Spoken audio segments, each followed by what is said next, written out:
વંદે ભારત વાયા USA આ film બનાવવા પાછળનો એક મુખ્ય હેતુ કદાચ એવો હશે કે આપણે એક એવી ફિલ્મ બનાવીએ જેમાં આપણે જે ગુજરાતના લોકો જે છે જેને મોહ છે અમેરિકા અથવા બીજા કોઈ વેસ્ટર્ન દેશો છે ત્યાં સેટલ થવાનો, લીગલ કે ઇલીગલ કોઈ પણ રીતે આપણા ગુજરાતીઓ જે વિદેશમાં સેટલ થવાની મોહ માયા ધરાવે છે એ લોકોને આપણે મેસેજ આપીએ કે ભાઈ એની કરતાં ભારત બહુ સારું છે.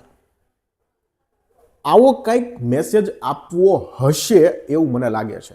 અને આ મેસેજમાં રેફરન્સ એવો લીધો જ્યારે આવેલા વચ્ચે ટ્રમ્પે નહોતું બધું કર્યું કે જે ઇલીગલ લોકો છે એ બધાને વિમાન ભરી ભરી અને ભારત પાછા મોકલાતા, મોઢે કપડું બાંધેલું હતું ને એવું કંઈક હતું, પછી સાંકળ પહેરાવેલી હાથમાં અને પગમાં, એવો રેફરન્સ લીધો. જે રીતે આદિત્ય ધુરંધરમાં રેફરન્સ લીધા છે ને આ બધા, કે નોટબંધી થઈ તો એની પાછળ શું હોઈ શકે, 26/11નો હુમલો થયો એની પાછળની કઈ રીતની આખી કહાની હશે, એવો રેફરન્સ લઈ અને પછી આખી ફિલ્મ. એવી રીતે આ ટ્રમ્પનો જે આખો કાંડ હતો એને રેફરન્સ લઈને પછી આપણે એક ફિલ્મ બનાવી છે, તો આ ટાઈપની ફિલ્મ બનાવી શકાય. આવું હશે આ ફિલ્મ જોતા એવું મને લાગ્યું. ફિલ્મની સ્ટોરી તમને કદાચ ટ્રેલરમાં ખબર પડી ગઈ હોય તો વાંધો નહીં, હું થોડી છતાં કહી દઉં કે હીરો છે આપણો મલ્હાર ઠાકર. એને અમુક એવી સિચ્યુએશન ઊભી થાય છે કે વિદેશ જવું પડે છે. હવે ત્યાં જઈ અને પછી એનું એક કહેવાય એક ટાર્ગેટ એવો છે કે આપણે પૈસા કમાવવાના છે. એટલે પૈસા કમાવવા માટે પહેલાં તો એ સ્ટુડન્ટ વિઝા પર જાય છે, પણ પૈસા કમાવાના છે એટલે સ્ટુડન્ટ વિઝા પર તો ના મેળાવે. એટલે આપણે સીધું ગ્રીન કાર્ડ લઈ લઈએ, જેથી કરીને બિઝનેસ કરવું તો બિઝનેસ થઈ શકે અને જોબ કરવી હોય તો જોબ થઈ શકે.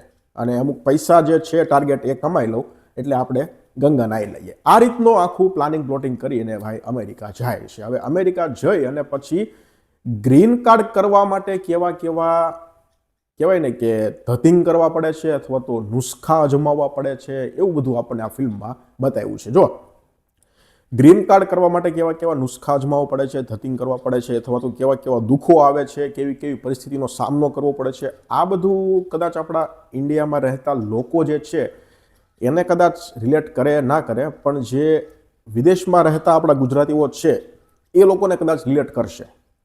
કારણ કે એ લોકોએ બધી સિચ્યુએશન જોઈ હોય ને કે આ વસ્તુ થઈ શકે, ઘણી વસ્તુ થાય. તમારે PR કરવા માટે, ગ્રીન કાર્ડ મેળવવા માટે, સિટીઝનશીપ મેળવવા માટે ઘણા બધા નુસ્ખાઓ છે. તમે વિદેશ જાઓ અથવા તો તમારો કોઈ વિદેશના મિત્રો હોય એની સાથે ચર્ચા કરો તો તમને ખબર પડે કે ઓહો આવું પણ હોય છે. એટલે ઘણું બધું છે. એટલે કદાચ ત્યાંના લોકો રિલેટ કરી શકે, પણ અહીંયાના જે લોકો છે કદાચ રિલેટ કરે કે ના કરે મને નથી ખબર. તો પછી એ ભાઈ વિદેશ જઈ અને પછી શું શું કરે છે, ગ્રીન કાર્ડ મળશે નહીં મળે, એનું પૈસા કમાવાનું જે સપનું છે અથવા તો એનું જે કંઈક ટાર્ગેટ છે પૂરો થશે કે નહીં થાય, અને આની વચ્ચે જ એક નાનકડો એવો મેસેજ આપવાની ટ્રાય કરી છે. તો જો સૌથી પહેલાં છે ને આ ફિલ્મનો કોઈ સારી વસ્તુ હોય ને તો એ હું આ ફિલ્મની સિનેમેટોગ્રાફી છે એને કહીશ. સિનેમેટોગ્રાફી ફિલ્મની છે એ સરસ છે. એનું કારણ છે કે વિદેશને તમે બતાવો ને એટલે એ સારું જ દેખાય. વિદેશમાં તમે USA, Canada, Australia, New Zealand, even અહીંયા આફ્રિકામાં પણ તમે કેમેરો લઈ અને આવો અને અમુક જગ્યાનું શૂટિંગ કરો એટલે જબરજસ્ત જ આવે. એટલે ફિલ્મની સિનેમેટોગ્રાફી છે એ ખૂબ સરસ છે. પડદા પર જે વસ્તુ દેખાય છે ને એ ઇમ્પ્રેસિવ છે. એક્ટિંગની વાત કરીએ તો મલ્હારભાઈની એક્ટિંગ શરૂઆતથી લઈ તમે જે જોઈ આવ્યા છો એ જ રીતની આમાં છે, સેમ ટુ સેમ. સારી કે ખરાબ એ હું નહીં કહીશ, એ તમારે નક્કી કરવાનું છે. પણ જે તમે પાછલી કોઈ પણ ફિલ્મમાં મલ્હારભાઈની એક્ટિંગ જોઈએ છે એ જ એક્ટિંગ સેમ ટુ સેમ અહીંયા છે. સારી કે ખરાબ એ તમે નક્કી કરજો. બાકી બધા કલાકારો છે એ બધાનું કામ પણ ડિસન્ટ છે. સારું નહીં કહું પણ ડિસન્ટ છે. ફિલ્મનું જે મ્યુઝિક છે મને ના ગમ્યું. ફિલ્મનું BGM જરીક પણ ના ગમ્યું. ફિલ્મનો જે સ્ક્રીન પ્લે છે ને એ આમ કહેવાય ને કે સીધો નથી ચાલતો. પડી જાય બેલેન્સ કરતો ચાલે છે. આપણને એમ થાય હમણાં પડી જશે ત્યાં બેલેન્સ થઈ જાય, આપણને એમ થાય હમણાં આ બાજુ પડી જશે ત્યાં બેલેન્સ થઈ જાય. એટલે ડિસન્ટ છે. આમ તમને એંગેજ કરી રાખશે અને તમે આમ એક ધારું પડદા પર જોઈ જ રાખશો એવું નથી થતું. ઘણી મોમેન્ટ્સ એવી આવે છે જે થોડી એમ લાગે છે કે ખેંચેલી છે, અથવા તો એમ લાગે કે ભાઈ આ મોમેન્ટ્સની શું જરૂર હતી, અથવા તો આ સીન છે એને આટલો બધો લાંબો કરવાની શું જરૂર હતી, આ તો શોર્ટમાં પતી જાય એમ હતો. એટલે ફિલ્મનો જે સ્ક્રીન પ્લે છે એ નબળો છે. બાકી બીજી વાત કરું તમને તો ફિલ્મમાં જે મેસેજ આપવાની ટ્રાય કરી છે ને મેસેજ કદાચ લોકો સુધી નહીં પહોંચે. મારા સુધી નથી પહોંચ્યો, પણ હું સમજી શકું છું કે શું મેસેજ આપવાની ટ્રાય કરી છે. પણ બધાએ સમજી શકે નહીં સમજી શકે મને નથી ખબર, પણ એ લોકોને જે મેસેજ આપવો હતો એ મેસેજ પબ્લિક સુધી નહીં જ પહોંચે. વચ્ચે જે લવ સ્ટોરી જેવું કંઈક રાખવાની ટ્રાય કરી છે તો જરાય એમ થાય કે ખોટું વધારે પડતું લાંબુ થઈ ગયું, અને જે મુખ્ય મુદ્દો હતો ને ત્યાંથી સ્ટોરી ભટકી અને પછી આ જે લવ સ્ટોરી જેવું ને કપલ જેવું જે આખું હતું એ બધું કર્યું છે એવું બધું ફીલ થાય છે. એટલે જોકે ટ્રેલર આવ્યું ત્યારથી જ કદાચ ફિલ્મની ટીમને જ રસ નહોતો કે ફિલ્મને પ્રમોટ કરીએ, અને ફિલ્મના જે ટ્રેલર આવ્યા હતા એ પણ લગભગ રિલીઝના બીજા દિવસે મૂકવા આવ્યા. એટલે શરૂઆતથી જ ફિલ્મ રિલીઝ થઈ એનો રસ લગભગ ટીમમાં ક્યાંય હતો જ નહીં, આવું મને ફીલ થયું. અને એટલે જ પછી એમ થયું કે ભાઈ આપણે પણ કે એટલો બધો રસ દાખવવો નથી, એટલે જ પહેલા દિવસનું કલેક્શનનું પ્રિડિક્શન પણ મેં ના કર્યું.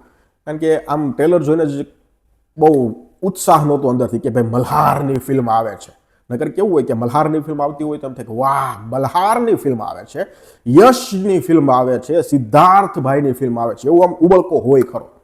પણ આ ફિલ્મ વિશે એટલું બધું કાંઈ હતું ને એટલે પછી બધું સ્કીપ કર્યું.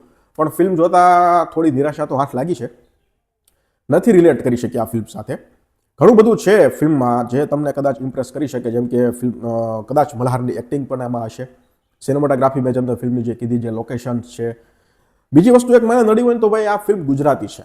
જો ફિલ્મના ટાઇટલમાં બે વસ્તુ છે, ભારત અને યુએસએ, તો આ બંને દેશોના પ્રેક્ષકો માટે છે, ભારત માટે અને યુએસએ માટે. 50-50% આખી ફિલ્મ નહીં, કારણ કે 50% ગુજરાતી છે, 50% ઇંગ્લિશ છે. હવે તમારે ઇંગ્લિશ એટલું બધું રાખવું તો પછી મને એવું લાગે છે કે હાવ ગુજરાતી ભાષામાં સબટાઇટલ રાખી દેવાય. બાકી જો 50% જ ઇંગ્લિશ ફિલ્મ રાખવી હતી તો પહેલી વસ્તુ તો મગજમાં એ રાખવું પડે કે આપણે ગુજરાતી ફિલ્મ બનાવીએ છીએ ગુજરાતી ઓડિયન્સ માટે. હા, ભારતની પહેલાં આપણે બીજી વાર રિલીઝ કરી છે, કાંઈ વાંધો નહીં, પણ આટલું બધું ઇંગ્લિશ રાખવું હતું તો પછી ગુજરાતી ભાષામાં સબટાઇટલ રાખી દીધા હોત તો થોડું વધારે ઇઝી રહેત ગુજરાતના લોકોને સમજવા માટે. બાકી જો લોકો ઇંગ્લિશ સમજે છે એના માટે કોઈ પેલું છે જ નહીં. પણ એક મને લાગ્યું કે ગુજરાતના લોકો માટે આપણે ગુજરાતી ફિલ્મ બનાવીએ છીએ ગુજરાતી કલાકારો સાથે, તો પછી આટલું બધું ઇંગ્લિશ ઘુસાડવાની જરૂર શું હતી? હા, ચાલે થોડું ઘણું, પણ આટલું બધું તો ના જ ચાલે. એવરેજથી પણ નીચા પ્રકારની ફિલ્મ છે. આ ફિલ્મને હું 1.5 સ્ટાર આપીશ. બાકી તમે જોઈ લીધું હોય તો મને કમેન્ટ સેક્શનમાં જણાવજો ફિલ્મ કેવી લાગી. હું તમને રેકમેન્ડ તો નહીં કરું, કારણ કે મલ્હાર છે એટલે કોમેડી હશે, આવું જોઈને તમે પાછા જાજો તો સાવ નિરાશ થશો. કારણ કે એક છાપ પડી ગઈ છે ને કે મલ્હાર ઠાકર હોય એટલે કોમેડી તો હોય જ, અને 90% ફિલ્મોમાં એવું જ છે. વેનીલા જેવી કોઈક ફિલ્મો બાદ કરતા 90% એવું જ થાય છે કે મલ્હાર છે, કોમેડી હશે જ. પણ અહીંયા જે કોમેડી છે એ લેન્ડ પણ નથી થતી બરોબર, તમને હસવું પણ નથી આવતું, ઇવન તમે બોર થાવ છો. તો ઘણું બધું છે. હું તો કે તમે ફિલ્મને સ્કીપ કરી દો, બાકી તમારા પર છે. આ મારો એક પર્સનલ મંતવ્ય હતું જે મેં તમને કીધું. ધન્યવાદ.